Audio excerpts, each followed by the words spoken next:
Hi,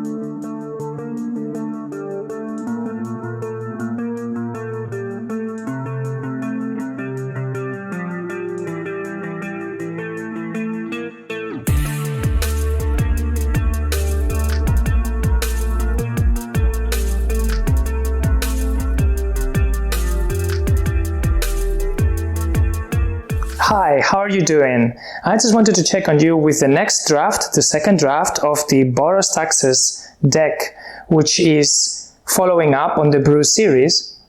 And I've made a few changes, just 4 little changes in the deck, but I've noticed that specific cards are so powerful in this deck, in the main deck, especially against some of the matchups that I've been playing against, that it was worth it to increase some numbers, especially in some of the cards, and remove some others that have proven to be not as good.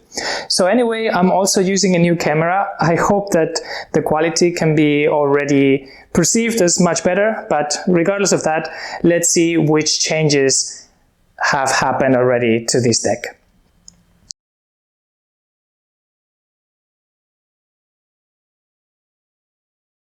So originally the Boros Taxes deck was playing 4 Savannah Lions, and these cards were at the beginning very good because obviously when the entire deck is focused on not playing too many mana sources, playing under 3, under the converted mana cost of 3, is very difficult to have more than 1 creature per turn or playing more than 1 spell per turn.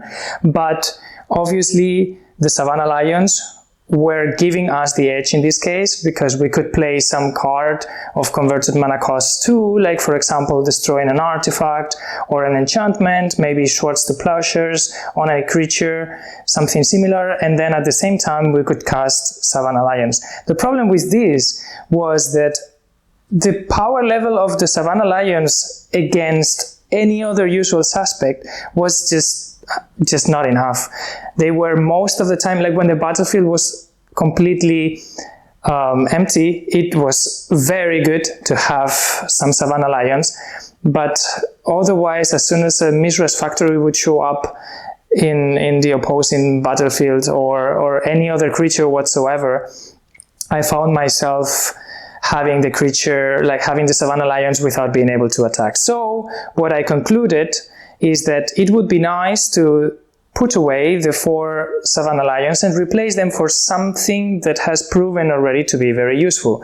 So what I just did was to remove these 4 Savannah Lions, so let's put them away, and what I did was to introduce more copies of the cards that were already functioning. The first one, for example, was the Blood Moon's main, because the Blood Moon's main have proven to be very powerful, very powerful. It is okay that we get our first Blood Moon or either disenchanted or countered.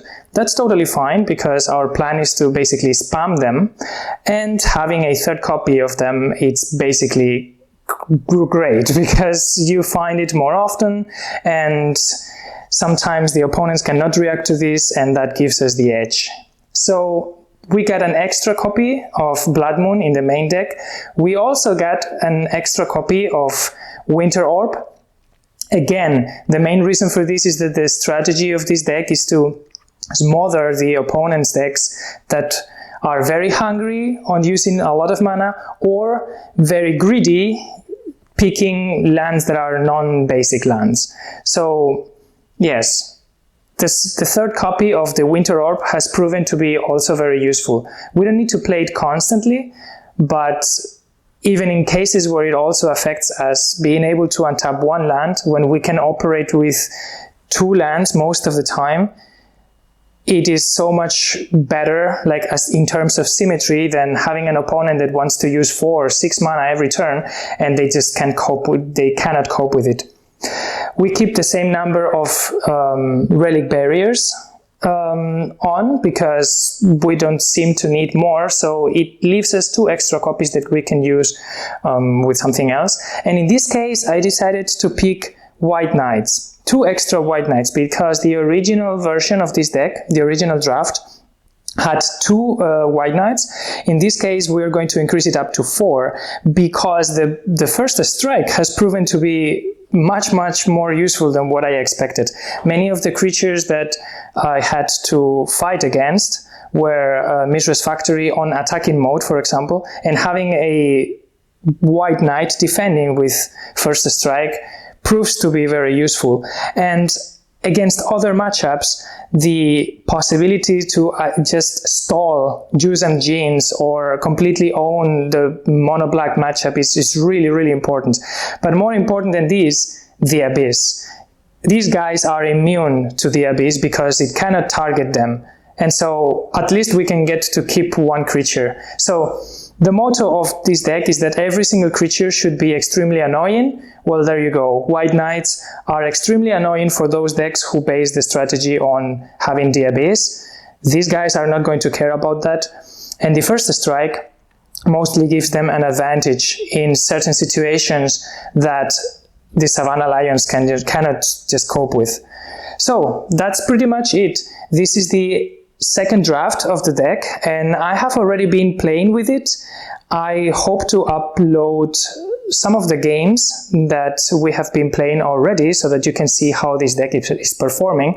And at least against Jeskai Tempo, I think it's getting very close to have a very decent matchup, if not just having a really good matchup already. Nevertheless, stay tuned to the next videos, and I believe that please let me know any feedback that you have. Do you think that there are any cards here that you would put away? What do you think in particular about the Divine Offerings? Do you think there is a better card that we could fit in that slot? Because I believe that's the only thing I could replace so far. And so far, I guess you will notice it in the games that I will post afterwards. You will notice that it's difficult for this deck to kill quickly. And so if the deck that is playing against has burn spells and direct damage, kind of you end up losing the battle of attrition because there's no way we can recover life. Divine Offering is a really good choice to gain life, but only if there are expensive artifacts on the opposing side of the battlefield. Most of the time I just use them to destroy opposing Mishra's Factories, or I don't know, Chaos Orbs being activated, which is really awesome.